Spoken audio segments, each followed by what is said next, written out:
Mortgage advisors, important to understand, they are often financially incentivized to push you towards certain mortgages, and often they're the mortgages that are worse for you.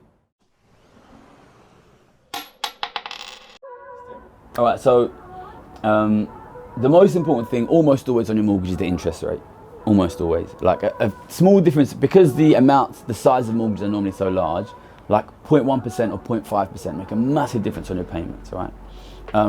Sometimes what mortgage advisors, important to understand, they are often financially incentivized to push you towards certain mortgages, and often they're the mortgages that are worse for you.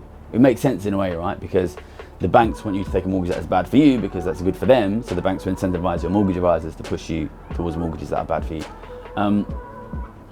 So what sometimes happens is, for example, they'll say, here's one mortgage which is a 15-year mortgage and it has a higher interest rate, 3%. And then the total amount of interest you pay is this amount. And here's another mortgage which is a 35-year mortgage, but the rate is 2%, and you pay way more because it's a much longer term mortgage, okay? And then people think, oh, well, I'll take the short-term mortgage on the higher interest rate because I pay less interest, okay? That is exactly, completely the wrong thing to do. But it looks good because they'll show you a form and it'll say, well, this is the amount of interest you pay on this mortgage, and that's the amount of interest you pay on that mortgage. But the reason you're paying more interest on a longer term mortgage is because you're borrowing money for a much, much, much longer period of time. And that gives you money for a long period of time, and then you can do what you want with that money. You can invest the money, or you could buy more property, basically. It's valuable to have that money. The most important thing is to get the lowest interest rate, because then that means that your monthly interest payment will be lower.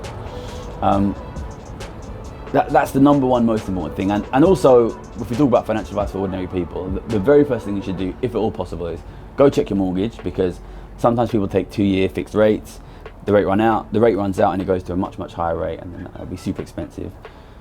Refinance, get the lowest rate you can. The most important thing is just pick the lowest interest rate. It's not complicated, okay?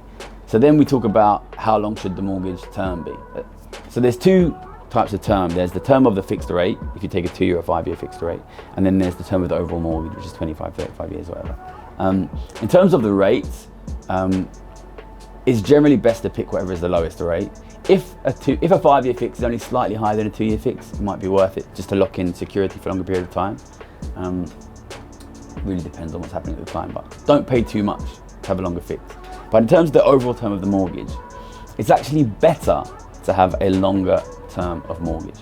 And some people don't understand this intuitively because they see, oh, well, I'll pay more interest if I borrow the money for a longer period of time. But if you take a 35-year mortgage, all that means is you'll have a lower monthly repayment. But remember, you always have the option of paying more every year if you want to.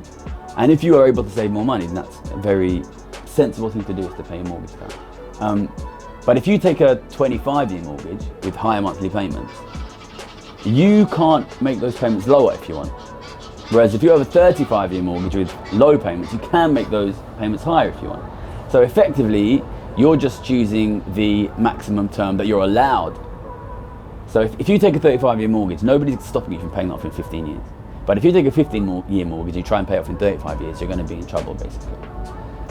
So you should always take the longest possible term, and you should basically consider yourself as an individual and as a family. Do we want to pay that mortgage off early, if you have the money? Or do you want to invest in other investments? You know, you might want to buy a house for your kids. You might want to build up a stock and share portfolio. So if you borrow the money for longer, then you can still pay it off more quickly if you want, but you also have that money for a long period of time. You can use it to create passive investments. You can buy more property for your kids. You can buy stocks and shares. So always take the longer mortgage, and then you have the choice of paying off whenever you want within that term. Don't take the shorter mortgage, because if you need more time, it will become more difficult to get it.